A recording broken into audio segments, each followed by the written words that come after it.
and good evening. You are watching News Plus right here on ZTN Prime. Thank you so much for joining us this Monday evening. I am Faith Nyaude. Here's to hoping you did have a restful weekend. A quick look at stories making the headlines tonight. President Emmerson Mnangagwa has described the late Pope Francis as a global symbol of peace, compassion, and humility. The president said this after signing the Book of Condolences at the Apostolic Nunciature in Mount Pleasant following the passing of the Pope, who was laid to rest on Saturday. Stay tuned to News Plus as we shall give you details on opposition leader Douglas Monzora, who appeared in court today over a 20,000 United States dollar fraud. The weatherman will join us live to help us understand the prevailing weather patterns, which have left many baffled. Can the Chevrons recover on day 2 against Bangladesh? Stay tuned for our analysis on the second Test Day 1 matchup and our look at sports news tonight. In our first report this evening, President Emmerson Mnangagwa earlier today signed the Book of Condolences for the late Pope Francis at the Apostolic Nunciature in Mount Pleasant. Our correspondent, Tafaras Bochiwe, witnessed the proceedings. In a gesture of solidarity and respect, President Emmerson Mnangagwa visited the Apostolic Nunciature in Mount Pleasant to sign the Book of Condolences for the late Roman Catholic leader, Pope Francis. Through this, the president not only paid tribute to the late Pope, but also acknowledged the role played by the Church in promoting love and unity. Ndakamirira mhuri yeZimbabwe tipe kuchema kweduwo seZimbabwe paufu uhu. Saka semunoziva kuti isu muno muZimbabwe inyika yechiKristu. Saka tese takamirira nyika yeZimbabwe, takamirira nyika yeZimbabwe kupa kuchema kwedu kumhuri kwaPope nevatungamiriri Catholic Church. As he signed the Book of Condolences, President Mnangagwa conveyed his condolences to the Catholic Church. Ndingangoti zvangu vose vaKristu pasi rose vanochema, hazvinei kuti uri mukatolika kana hausi mukatolika. Ini handisi mukatolika, asi ndiri kuchema kuna makatolika nokuti Jesu haana mboti ndiwo avakatolika, ndiwo edu tose. Saka neniwo ndauya kuzoratidza kuchema kwangu ndakamirira mhuri yeZimbabwe. Last Friday, Catholics in Zimbabwe joined others around the world celebrating the life of Pope Francis ahead of his burial on Saturday. The Vatican ambassador to Zimbabwe hailed the church leader for his humility and drive to help the poor and the downtrodden. Pope was recognized as one embracing personally and pastorally the poorest and most stricken. Therefore, he can be considered as a real champion of mercy and accompaniment. The Pope's burial on Saturday marked the end of an eventful 12 years at the helm of the Catholic Church. And as the Church awaits the election of a new Pope in the next month, tributes continue to pour in. Pope Francis criticized what he called a globalization of indifference, an attitude that ignores people's suffering and a throwaway culture that viewed the weak, people on the margins of society and vulnerable as disposable. As the nation joins the international community in mourning, the late pontiff's legacy of humility and unity continues to inspire millions. Tafaras Bochiwe for ZTN Prime in Harare. Meanwhile, the conclave to elect the new leader of the Global Catholic Church will begin 7th of May, with 135 cardinals eligible to participate in the secret vote. The cardinals will gather in the Sistine Chapel to choose the next pope. While specific candidates are not formally nominated, various cardinals have been nominated as potential contenders, including those from diverse geographical backgrounds. Notably, the possibility of a black pope has garnered attention, with Africa producing 18 cardinals among the eligible voters. Now, as the world waits for the white smoke in the Vatican, the question is, Will it be signaling the election of a black pope? As the sacred conclave approaches, anticipation builds within the halls of St. Peter's Basilica, where cardinals will gather to invoke the divine guidance of the Holy Spirit in selecting the next spiritual leader of the Catholic Church. Amid the whispers of change, could the College of Cardinals choose the first ever black pope? One name resonates with a particularly loud presence: Cardinal Peter Turkson, a Ghanaian who could shatter centuries of tradition to become the Church's first black pope. As the global Catholic community of 1.5 billion faithful waits, African bishops have signaled their readiness to take on a more prominent role in shaping the Church's future. He's a holy man. He's very intelligent. He's sensitive to the needs of other people. And he will go to all extent to help the other person. Very, very wonderful similarities between him and Pope Francis. So I will not be surprised if he is even found to be a worthy successor by the cardinal. And the world is ready for a black pope if he is the one that the Holy Spirit is choosing through them.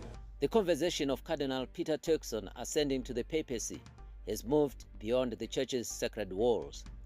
The Ghanaian government publicly expressing its support for the cardinal, lauding Pope Francis as a champion of Africa, who in his life paved the way for African leadership, shining a spotlight on the continent's potential.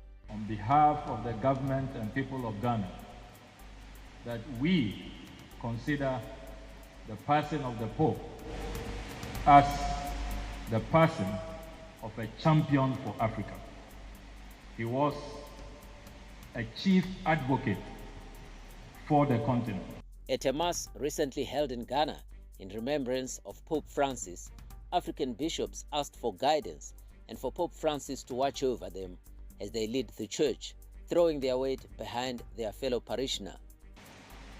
Intercede for us, that we might live with humility, listen before speaking, and keep our eyes fixed on the margins. Sail on, Holy Father. The question remains, is the world ready? Well, for now, the only answer there is that Africa is surely ready. Now, Zimbabwe and Iran will soon convene a joint permanent commission between the two countries to explore further areas of cooperation. This came out during a meeting between Vice President Dr. Constantino Chiwenga and Iranian First Vice President Dr. Mohammad Reza Aref in Tehran earlier today. VP Chiwenga is in Iran, where he's leading a Zimbabwean delegation participating in the Iran-Africa Economic Conference meant to deepen cooperation between the Asian country and African countries. Briefing journalists soon after the meeting, the two leaders pledged to enhance their cooperation in various facets of the economy. Relations with Iran, they started many decades ago, many years ago. And we have come to strengthen those relations. That was the first thing. And second, we were discussing on the issues in which the president of Iran opened the third Iran-Africa conference, and our own cooperation between the Islamic Republic of Iran and Zimbabwe. You are aware we have got a joint commission. We have been cooperating in a number of areas, and so those are the issues I was discussing with the first Vice President, Dr. Mohammad Aref. Dr. Aref said it is critical to note that both Zimbabwe and Iran waged a war to attain their independence, adding that sanctions imposed on the two countries are part of the battles that they have to endure and repel. He echoed that the two countries will work together to enhance development. مشترک فعال بشه که انشالله سطح روابط رو در همه بخش‌ها به سطح عالی روابط سیاسی برسونیم. We've had good talks with Excellency Vice President, we concluded that we have to somehow activate the Joint Economic Commission, so that through that we would be able to increase the level of our cooperation in other areas, just as we have the highest level of political relations. آمادگی کردیم که همه دستاوردها و همه تجارب خودمون رو در اختیار دولت دوست و مردم عزیز زیمبابوه قرار بدیم. We have agreed to provide all our experiences and advancement to the friendly and brotherly country of Zimbabwe. Now, still on diplomatic issues, outgoing Zambia's ambassador to Zimbabwe, Derek Livune, says Lusaka and Harare will continue to strengthen cordial relations and boost economic emancipation through various projects. Ambassador Livune said this during a farewell courtesy visit to President Mnangagwa at State House today. The diplomat reflected on the key projects that were undertaken by the two countries under his tenure. As far as the trade is concerned, it's very amazing. And you will see that most of the clothes at the CBD here comes from Dar es Salaam. We had our flight which used to come here only twice a week, but now it comes to Zimbabwe almost 4 times a week.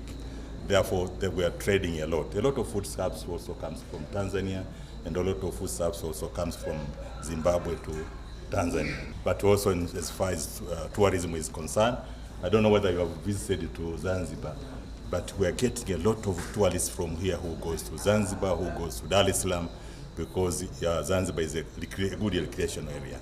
Therefore, I was trying to see the data. The rate of tourists to Dar es Salaam has risen almost twice compared to the last year. Outgoing Tanzania's ambassador to Zimbabwe, Simon Nyakoro, who also met with President Mnangagwa, touched on the enhanced trade and tourism relations between Zimbabwe and Tanzania.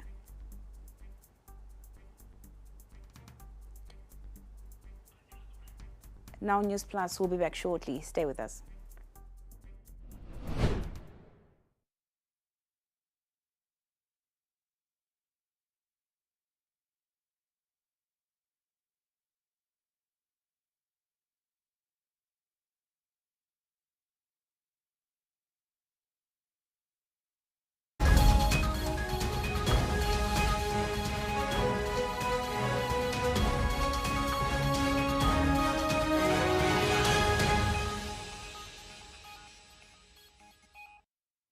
Well, welcome back. You are still watching News Plus. Now, it's been sunny and the next moment rainy, then a bit nippy in the next minute.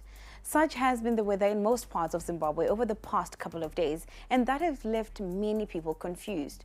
Is the rainy season still upon us, or is it now winter? For a better perspective into the prevailing weather conditions, we are joined by James Goma from the Met Services Department. James, very good evening to you. Now, should we expect more rains in the coming days?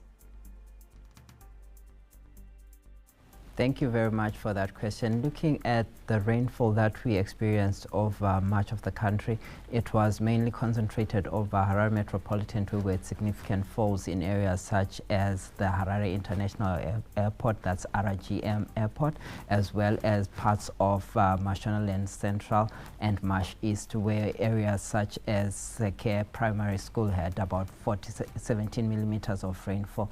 47 was recorded at Harare International Airport, 33 into areas such as the Harare Golf Course, but still these significant falls are just localized within Harare Metropolitan. To the south, we still had a bit of drizzle in areas such as Bulawayo Metropolitan, Matabeleland South, as well as Masvingo. This is because of moisture drifting in from the south, but however, it's short-lived. We were expecting by Wednesday this moisture should have faded off, so we're expecting more warmer conditions as we get into the later parts of this week.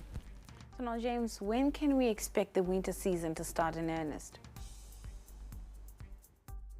Looking at the period that we're currently in, it's in the intermediate period where we get a bit of summer and also a bit of winter.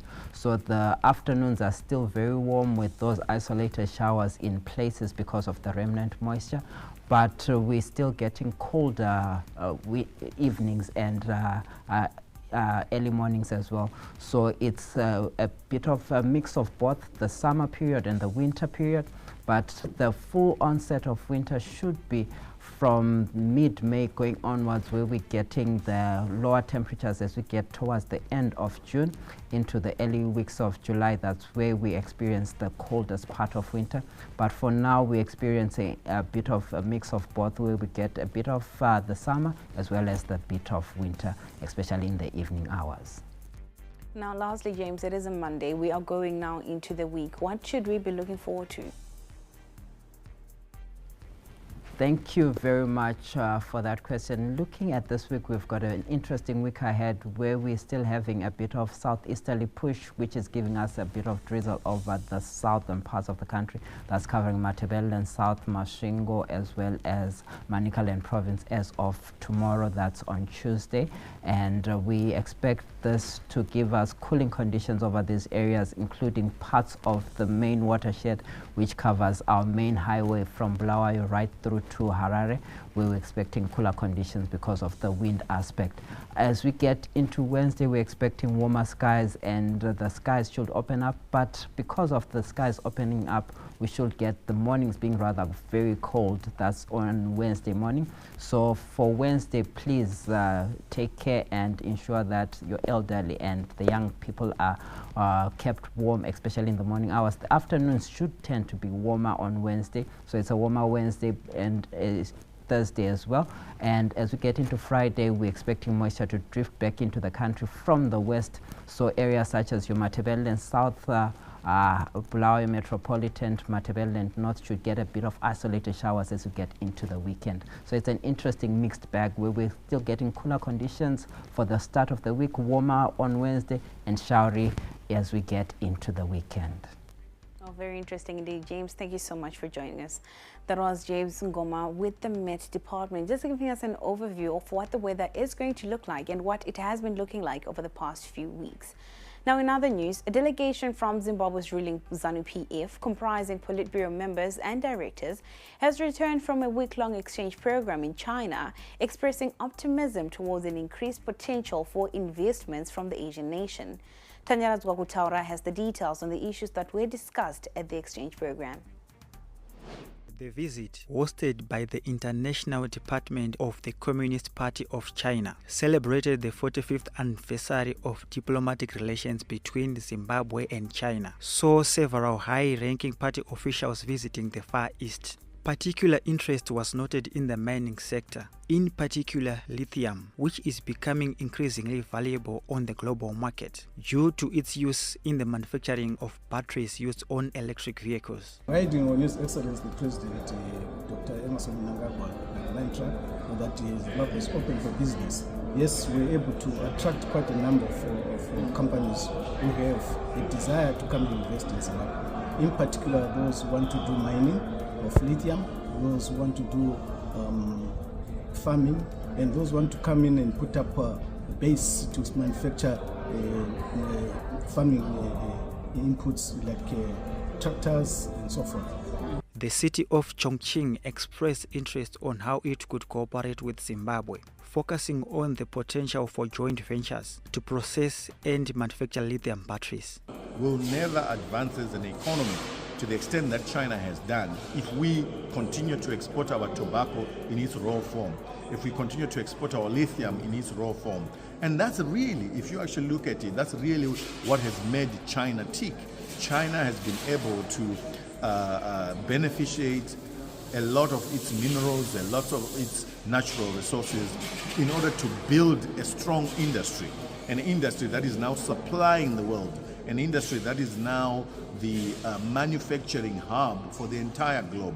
Similarly, that is the vision that His Excellency President Mnangagwa has expressed. In our discussions, we have had engagements with enterprises that are interested in Zimbabwe's lithium.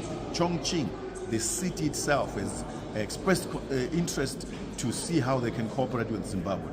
But in line with His Excellency President Mnangagwa's vision, that cooperation now must be in how to beneficiate the lithium in Zimbabwe before it comes here, or joint venture. The delegation returned from China with renewed hope and a strategic vision for Zimbabwe's economic future, leveraging on the country's open for business mantra.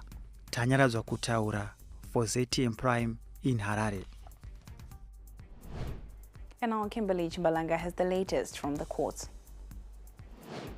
Movement for Democratic Change MDC President Douglas Monzora and the Secretary General of the movement have been charged with $22,000 fraud in a residential stand botched deal. Circumstances are that the complainant, Denmark Training Services, approached MDC offices with the intention of leasing a commercial stand he had heard from grapevine that it belonged to the party. A lease agreement is alleged to have been signed, and the complainant paid $22,000 and moved to occupy the stand, but mistakenly occupied a stand belonging to Croco Holdings. When the complainant moved to occupy the correct stand, they discovered that there was another tenant. The complainant later discovered that the stand belonged to City of Harare. He also discovered that the lease agreement between City of Harare and MDC had long expired before he signed an agreement. Bail issues did not arise since they were coming from home. Moving on, 3 Harare men who were in the habit of stealing lithium batteries and petrol at Econet boosters have appeared in court charged with theft. Allegations are that the 3, Christopher Makamelo, Tinotenda Madzima, and Ngosnath Moyo, would use an unknown object to break the palisade wall of the Econet booster. They are said to always steal lithium batteries and petrol at the boosters. They were remanded in custody to 30 April for bail application. Still at the courts, a Harare man, Itai Madumbe, has been charged for unlawful possession of dangerous drugs after he was found in possession of 2 sachets of crystal meth. Madumbe is alleged to have been found in possession of the 11 grams of crystal meth with a street value of $110. He was remanded in custody to 29 April for bail application. For ZTN Prime, I'm Kimberly Chimbalanga in Harare. Now, market watchers say that the Zimbabwe gold ZiG has continued to demonstrate stability, helping anchor prices nearly a year after its launch. Inflation figures for April show a slight rise to 0.6% from the negative 0.1% recorded in March, a movement analysts describe as modest and expected in a stabilizing economy. Our business correspondent, Melissa Chatukobo, gives us details. Have you ever wondered how much money you need in your pocket to avoid financial distress in a month? For Taurai Chitongo, a villager, 5,000 ZiG is enough to meet all his monthly needs. Tara says there hasn't been much change in the price of goods and services.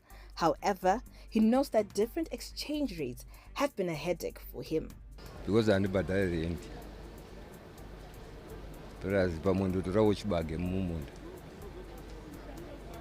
asi rate dairi normal varinga yekubhengi ndorarama but rate ndenotuuraya chete. According to Zimstat, the total consumption poverty line for one person was 1,263 ZiG in April 2025. This means an individual required that much to purchase both non-food and food items in order not to be deemed poor. But for Austin Namoyebonde, a pensioner, he says 20,000 ZiG is the ideal cash to have in hand for a month. As from 20,000 zvikwira zvichienda mberi.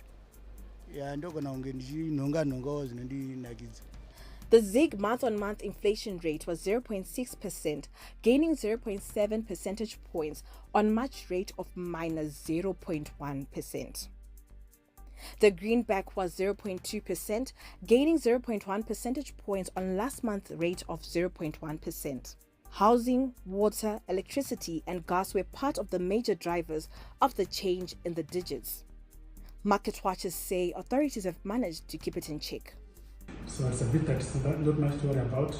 They continue holding the fort in the sense of controlling inflation, given the historical situations which we've had. We were in a hyperinflationary environment. So it's quite pleasing to know that inflation is now under control as it looks, and we look forward to further economic activity being supported by such low levels of inflation.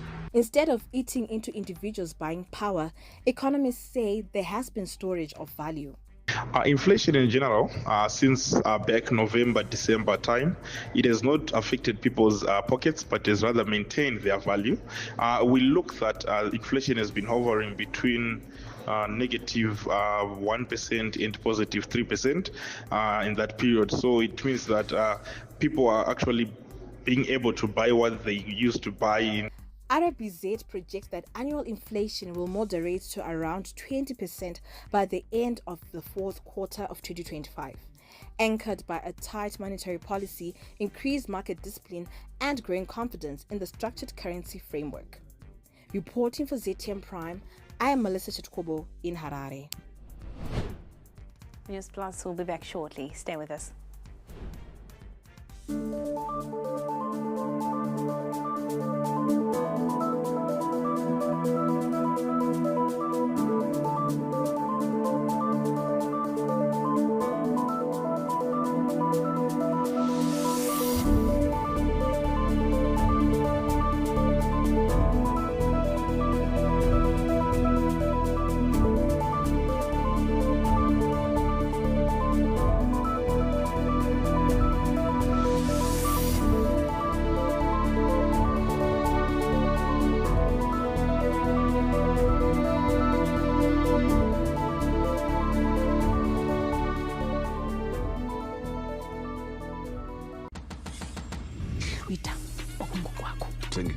It's an experience and a half.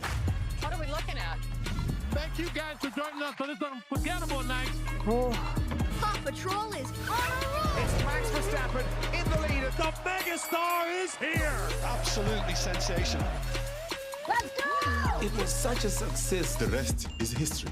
Get unbelievable entertainment that is unbelievably easy to own. Get and stay connected to DSTV.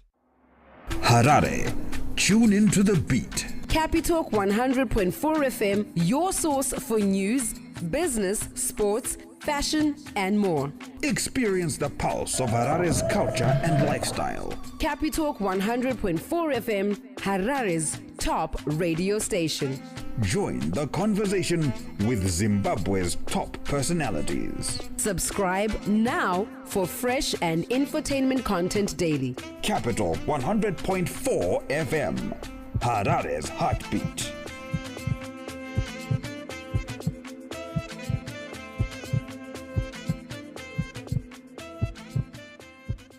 Didn't graduate?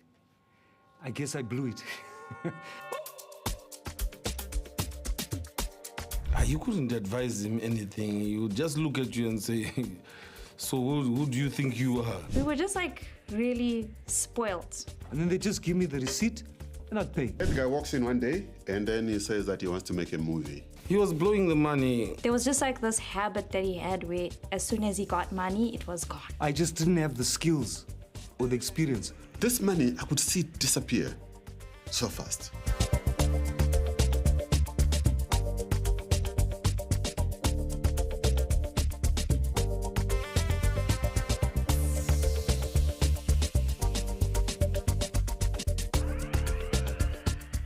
Captain Wally J's about to take you to boot camp.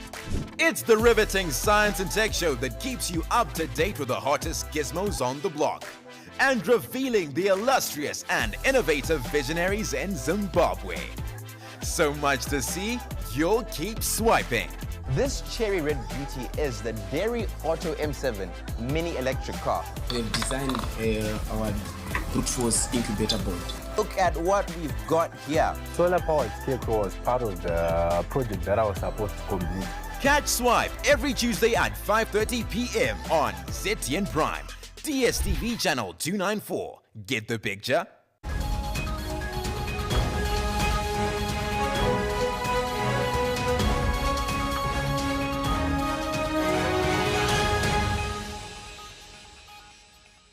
Oh, welcome back. You are still watching News Plus right here on ZTN Prime. Now we take a look at news from around the world, and we start off in Namibia with Namibia's agriculture minister having been sacked after being accused of raping a 16-year-old girl 5 years ago. Police say Mark Albert Hengari was arrested on Saturday after allegedly attempting to bribe the victim, now 21, to withdraw the case against him. Hengari, who has denied any wrongdoing, is expected to appear in court in the coming hours. This is the first major scandal for Namibia's first female president, Netumbo Nandi-Ndaitwah, since she first took office last month. Over in Uganda, Uganda has officially declared the end of the Ebola Sudan virus disease outbreak, marking a significant milestone after completing the mandatory 42-day countdown with no new cases reported. This achievement comes less than 3 months after the virus was first detected in Kampala, the nation's capital. Uganda's Minister of Health, Ruth Aceng, announced the milestone at Busamanga Primary School playground in Mbale, an eastern city that was among the areas affected by the outbreak. The outbreak led to 14 confirmed cases and 4 deaths. Having completed 2 full incubation cycles, that is 42 days, since the last confirmed case was discharged on March 14th, 2025, and having recorded no new cases amidst sustained surveillance efforts, I now officially declare the current Sudan Ebola virus disease outbreak in Uganda to be over. Well, yes, despite mourning our friends and family that we've lost, we are really in a stronger place than we've ever been. And this is really thanks to your swift action in Uganda. And now is a moment. It's a moment for the continent to learn from ourselves, to learn from our own efforts, to learn from each other. At least 68 African migrants have been killed in a US airstrike on a detention center in Houthi-controlled northwestern Yemen. The armed group's TV channel, Al Masira, reported that another 47 migrants were injured, most of them critically, when the center in Sada province was bombed. It posted graphic footage showing multiple bodies covered in the rubble of a destroyed building. There was no immediate comment from the US military. Now, several South African media outlets have recently published comments criticizing US tariff policies for threatening the economic development of Africa. Many believe that the tariffs implemented by the US government have dealt a serious blow to the African continent, which is home to the largest concentration of developing countries. There is a deep problem within the USA. It's socio-economic, it's political. This tariff situation, the administration in the US is bringing to the fore the real challenges. You know, it's important that we become self-reliant. Meanwhile, here in Africa, look at South Africa. We've got food, we got land, we got opportunities lie in this huge continent. Palestinians in the Gaza Strip are eager to secure a single meal that barely meets their daily needs, as the besieged territory has been blocked from getting humanitarian supplies and commercial shipments for over 7 weeks. The United Nations World Food Programme said it has completely run out of food supplies in the Gaza Strip after delivering the last remaining food stocks to hot meal kitchens in support on Friday, warning of a worsening food security crisis and widespread famine across the besieged enclave. For more than 7 weeks, no food or commercial shipments have entered the Strip, marking Israel's longest closure of border crossings in years. كل شيء مسكر على لا أدوية لا دواء ولا علاج لا فراش لا أكل من وين أجيب من وين أوفر وإحنا في الحصار اللي إحنا فيه عشان هيك جيت للتكية أجيب لأولادها طعميهم عندي 10 أنفار من وين أطعميهم كيف أجيب لهم من وين أدبر من وين أجيب أنت شايف الوقت اللي إحنا فيه والحصار اللي إحنا فيه وغلي الأسعار فباجي كل يوم هيك بقى في دور على التكية ومرات باخذ ومرات ما بلحقش آخذ. We're now looking at almost 2 months where there has been a total blockade, a total closure on Gaza. Nothing has entered in. No food, no fuel, no relief supplies, absolutely nothing. No commercial goods. That's 2.1 million people that have not had any essential necessities for their survival entering into Gaza. In Syria, over half of the hospitals are currently not functional. 141 health facilities face imminent closure due to funding shortages, and between 50% and 70% of Syrian medical workers have left Syria, according to the WHO. The health sector in Syria is extremely fragile. Infrastructure construction has been neglected, and in addition, economic sanctions have exacerbated the deterioration of the health situation. Syria is still suffering from a shortage of medicines at present, including drugs for treating chronic diseases, which is caused by economic sanctions. هناك نوعين من أذية الشعب السوري خلال فترة الثورة. الأذية المباشرة اللي كانوا يتعرضوا لها نتيجة القتل أو التدمير أو هيك، والأذية غير المباشرة نتيجة عدم القدرة على أخذ العلاج المناسب، عدم القدرة على أخذ الغذاء المناسب. أنت في عندك أمراض وخاصة مثل قطاع الأورام، هذا هناك ضحايا عدد كبير من الضحايا كان سببه هو عدم القدرة على علاجهم. نحن ما عندنا صناعة للمادة الأولية ببلدنا، وإنما كله هو استيراد من برا، فهذا أكيد مأثر. يعني العقوبات هي عم بتأثر على المعامل حتى ما تقدر تشتري هي المادة الأولية، وبالتالي تصنع الدواء وتوفره بالسوق السورية. A reintroduction of gold coins. Our correspondent Ibn Mabunda will join us after the break to discuss what this means for the economy. Stay with us.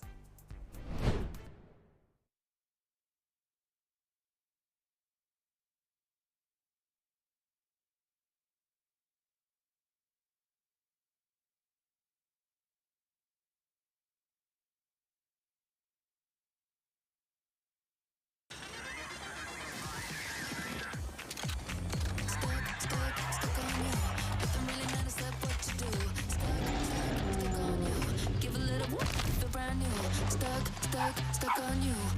Ooh, obsessed with you. I'm obsessed. With Showmax, your favorite characters now follow you anywhere. Download it today and watch the best in local, international, and everything in between. In a land where traditions run deep, where the soil holds the secrets of generations, and where dreams are sown alongside seeds, a new generation emerges. Welcome to Young Seeds. Get ready to embark on a journey like no other as we shine a spotlight on the dynamic and inspiring young farmers in the heartland of Zimbabwe. I want to do it because plants will die, plants will get infected by diseases. I tried to do mixed farming, that is also putting tomatoes. I have half a hectare of tomatoes. Every 40 days, it has to be giving birth. Produce a good quality fruit size. Calves are kept in different pens, basically so that they don't spread diseases to each other. My name is Tarios Gauke. I'm a rabbit farmer. These young farmers are revolutionizing traditional practices, embracing technology, and finding sustainable solutions that will shape the future of agriculture. So, let's get our hands dirty.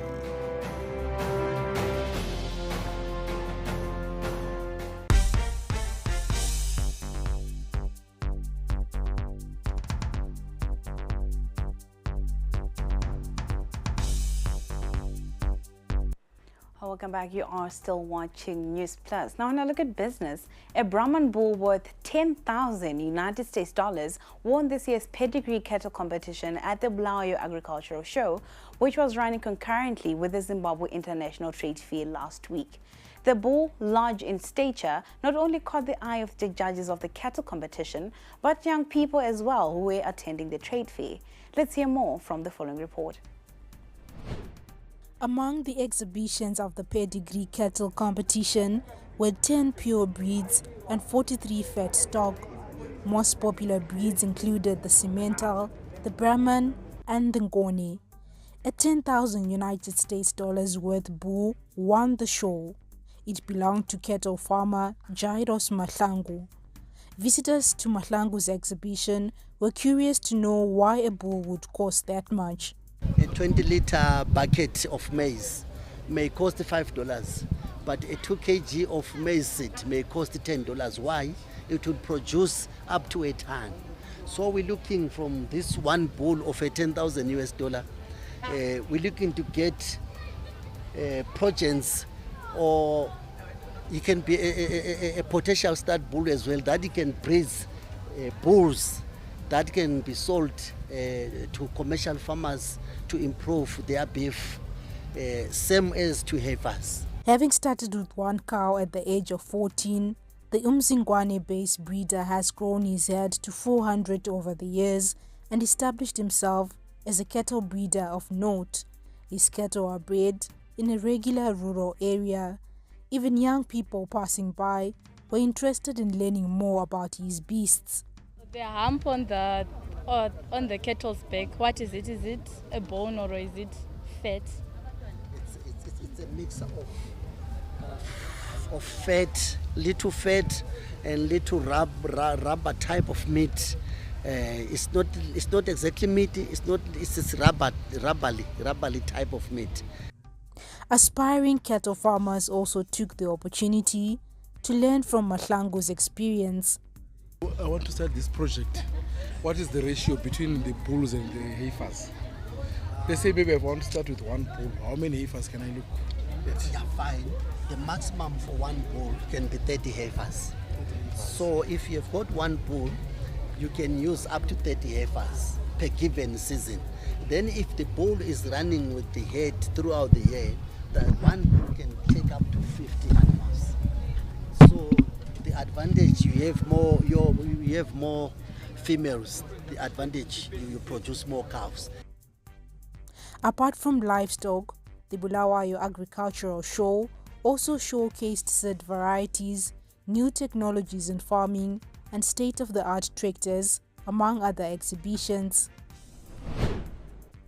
Now, the Reserve Bank of Zimbabwe, RBZ, recently reintroduced the issuance of gold coins through authorized dealers, reinforcing gold's role as an investment and value preservation instrument alongside the gold-backed ZiG currency.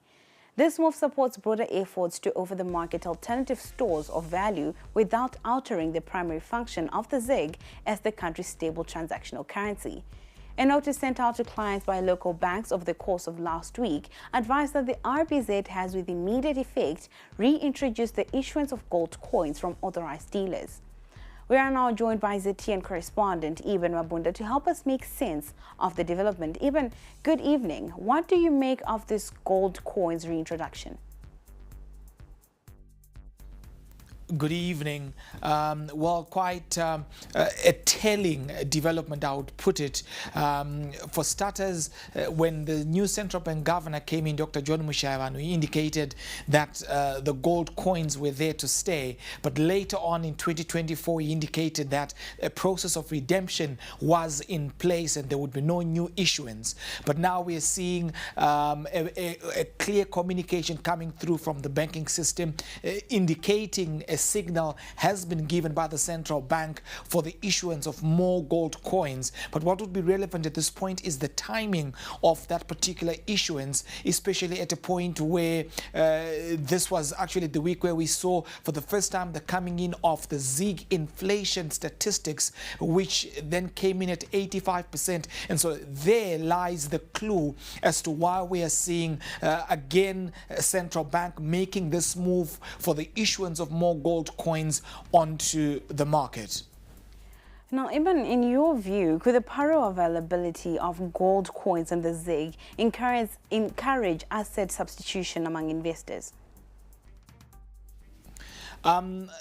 It appears quite a clear move there by the central bank, as this is meant to serve as, on the one hand, an investment asset for the investing community, as well as on the other, as an open market operational tool by the central bank to try and control the liquidity status within the Zimbabwean economy. But then again, we are seeing liquidity constraints that are playing out on the market. So given the high inflation that's being recorded at 85%, this could be a standby move by the central bank to try and mop up liquidity in the months to follow. But at this point, again, it sends confused signal to the market, given the fact that we saw earlier pronouncements that had come from the central bank to say there will not be continued issuance of more gold coins. But I think at this point, it's a measure meant to control liquidity in the market from this point forward. Well, even Mabunda, our business correspondent, just giving us some insights. Now, still in business, Unki Mines Platinum Group metal production dropped by 15% in the first quarter of 2025, with total output reaching 53,600 ounces. According to Anglo-American Platinum's latest production report, the decline is mainly due to lower ore grades processed during this period. Analysis also shows that the drop highlights the ongoing challenges mining operations face in maintaining consistent output. Unki Mine has shown strong growth before, posting a 41% surge in platinum production in the third quarter of 2022 that was thanks to a debottlenecking project that boosted concentrator capacity. The latest decline, however, reinforces the critical role ore grade management plays in sustaining production levels. Still in business, the U.S. nationwide egg shortage and subsequent surge in prices is pushing many Americans to try their hand at raising a chicken flock of their own. Tractor Supply Corp, a rural retailer best known for its animal feed and ranching equipment offerings, expects to sell a record amount of chicks this year as customers expand their broods and first-timers seek to avoid record-setting egg prices. Now, News Plus will be back shortly. Stay with us. Catch exclusive interviews every weekday for candid, exciting and thought-provoking conversations with your host, Erika Ndoro. We talk about arts, we can talk about sports, we can even talk about politics, and sometimes we venture into a nice guitaristic play.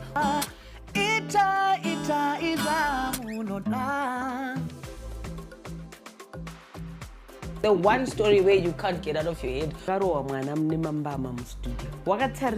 So Erika, like where you're sitting. No better face so personal. Music and I'm sure they're still saying the same thing now. Yeah, so Shona kana kuti chindevere kana mumwe mutaure muno muZimbabwe ndiwe iwewe ndiwo rupawo rwako ndicho chidadiso chako. Catch me, Erika Ndoro, right here on ZTN Prime every single Monday at 7 p.m. whilst we get exclusive.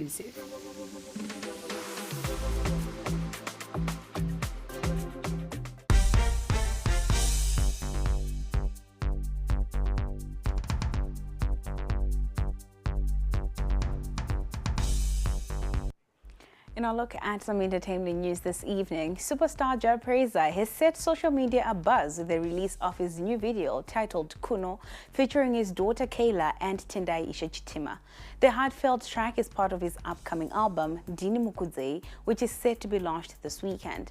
Kuno speaks about love, legacy, and the bonds that remain unbroken, even beyond this life. It is the first full song that has been released from the album. Ndini ndinozarura masuo, ndini ndinokupa muono, ndini ndinotumira ruzivo, ndini ndinotura mutoro, asi ndakafamba zvakana, ndakazvikotambira venhu zvikanzi ichocho chigaro, ndicho chemachita, kuno kune ndarama mazango nemakuta. This weekend was also a hive of activity in different parts of the country, with the big one taking center stage in the city of Kings and Queens. Let's find out which places are rocking at the weekend with our entertainment review.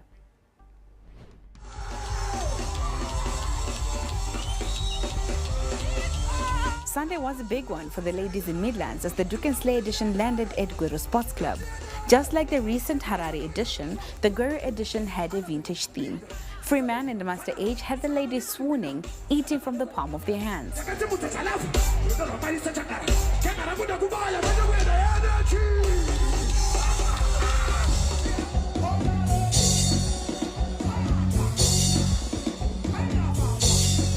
The city of Kings came alive with the biggest show of the weekend as the Zimbabwe International Trade Fair shutdown show took center stage. The highly anticipated event saw a star-studded lineup with Winky D and Enzo Ishall sharing the stage.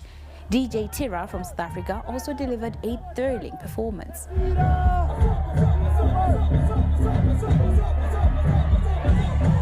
The weekend also saw Lindera musician Sulumani Chibedu launching his 8th album, Tsapo. The launch was held at TP Rukau Hotel in Chegutu on Saturday. Here is a quick snippet of one of the songs that is on the album, titled Nyoka.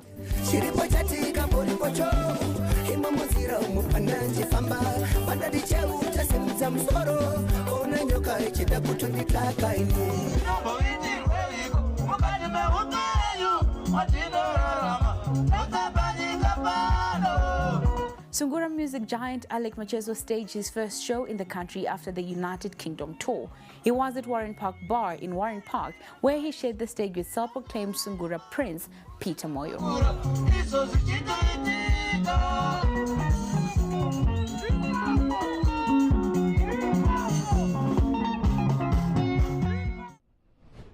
And now we give you some sporting action.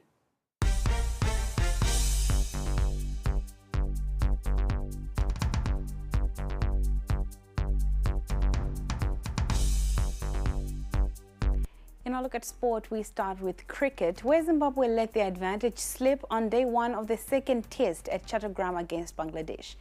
From 161 to 2 at tea, they were 227 to 9 by close of the day. It is difficult to think that they were even still in command after 2 sessions. Injury to Welch and the subsequent collapse have now left them playing catch-up. It is expected that Bangladesh will try to quickly bow out Blessing Mzarabani and Tafazwa Tsiga on day 2 to start their own first innings. We'll look at the highlights. For the second test match of the Dutch Bangladesh series between Bangladesh and Zimbabwe. Oh, inside edge. Brian Bennett plays it straight. Slightly darker in color, and much more solid. It's a first nexus pair boundary. Oh, flushing and getting out. That is the one. He tempted him. Plays it with the turn. Catch it is the call. Fielder there, away from him. He's through the covers. They'll go to the boundary. Oh, it's in the slot. We are now joined live by Ruvimbo Chakoreka to discuss this performance so far. Good evening to you, Ruvimbo. Now, in a pitch that favors the bat, is there a chance that the attack Zimbabwe will be able to help them recover on day 2? Well, look, to be fair, we did expect this kind of blowback from Bangladesh, and the fact that they've reduced us to 227 for 9 also shows that there is some life in the pitch. Being a batting deck doesn't necessarily mean that you are just able to hit runs. It also means that the ball is coming quite easily on the bat. And with the kind of performance that we had with Blessing Mzarabani picking up those wickets, it means that there is maybe some life in there, some pace and bounce which we can extract. And the experience of wily customers such as Victor Nyauchi is also very important. Let's see how Vincent Masekesa will do on his debut as a leg spin bowler, but I do believe that he's going to be a very important asset in Zimbabwe actually tying down the Bangladesh first innings. Now, remember, from this match, how much of a blow was Bennett and Curran low partnership score this time around, as well as Welch's injury? Well, to be fair, I don't think it was too much of a blow. They left us at around about 40 runs thereabouts, and you really can't get a 100-run partnership in every innings that you bat. What I did expect was the senior statesman within the batting lineup to have done a little bit more. Sean Williams did put his hand up. Nick Welch finally put his hand up. Obviously, within this series, not having done well within the first test. So I would say that this time round, I would have expected the likes of the Tafadzwa Tsigas, who have been brought in for what they've been able to do with the bat during the domestic season, to have done well in as well. It is a combined effort and not always the responsibility of the opening pair to be able to score runs in a series. They did the business in the first test. It's now time for the middle order to also do the business in the second test. Well, Ruimbo, thank you. We'll wait to see how day 2 goes. That was Ruimbo Chakoreka giving us an analysis of today's day 1 of Zimbabwe's second test match against Bangladesh. Now, in some hockey, Zimbabwe under-21 women's hockey team will be heading to the Junior World Cup for the second time in a row after securing passage at the Junior Africa Cup in Windhoek, Namibia. The team won a bronze medal at the Continental Showpiece to secure their passage to the World Cup finals in Chile. Coach Brad Hola has saluted his young squad and the support from various stakeholders in keeping the team competitive. Yeah, it's been good. It's not where we wanted to finish. We would have preferred to have finished first or second, but we knew that 3 teams qualified, so we knew that third place was going to be all right. We came with a young, quite inexperienced team, but yeah, they showed up, especially in this last game. So yeah, there's lots of positives to take away, lots of negatives to work on.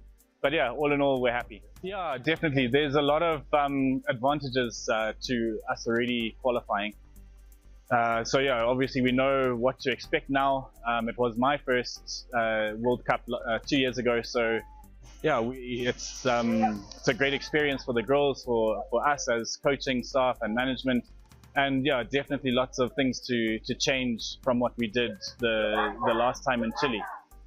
Yeah, we obviously we couldn't have got here without the sponsors that we had, and obviously all the girls. In some football, Cape United coach Lloyd Chitembwe must win against FC Platinum at Rufaro on Wednesday to save his job. Chitembwe, who has been on a 2-match ultimatum, won the first of the games against Diada on Saturday. Club President Farai Jere is, however, yet to clarify what happens if Chitembwe wins, given that they had already engaged former player Ian Bakala for a possible takeover. Meanwhile, player coach Rodwell Chinyegetere expressed the team's relief at finally winning. It has been tough. It has been very, very tough for us. We've had to say that our confidence were now going down. But we kept on pushing. We kept on pushing. We just encourage each other that there's always the turning point. So, and today, we were very, very confident today that today is our turning point. Given the opportunity to play today, I just told myself, I'm used to it. I can do it. So I went in there. Thanks to the Almighty, with this grace, I got to go. It is.